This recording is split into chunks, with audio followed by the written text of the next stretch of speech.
Gustavs Dieziņš, esmu no Rīgas. Nolēmu pieteikties Valsts aizsardzības dienestam, jo vienmēr ir bijusi interese par armiju.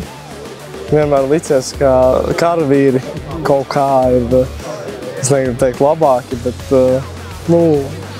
tādi savādāk nekā civilā dzīve. Un tad es vienmēr gribēju pamēģināt armijas dzīvi, teiksim tā. Un jā, beidzot ir bijusi tāda iespēja. Pabeidzu vidusskolu un izdomāju pieteikties Valsts aizsardzības dienestam. Apgūs es esmu ļoti daudz. Esam apguvuši laukaujas iemaņas. Tagad jau diezgan augsts līmenis, es teiktu, ka ir sasniegts kauju šaušanu, granātu mešanu, izdzīvošanu mežā un daudz vēl dažādas lietas. Uzskatīju. Es teiktu, ka nav īsti mainījušies. Šeit sadzīve ir apmēram tā, kā es biju iedomājies.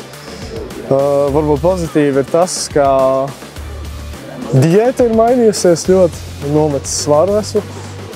Citiem es noteikti ieteiktu iesaistīties un pieteikties Valsts aizsardzības dienestam, jo nav tik sarežģīti tie uzdevumi, varbūt kā izskatās video un tur foto.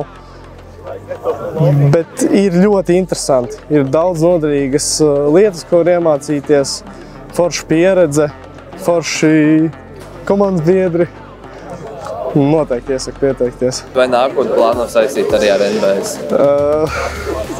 Par šo es vēl domāju, kā es jau visiem instruktoriem saku. Katru reizi, kad viņi pajautā, es vēl neesmu izlēmis.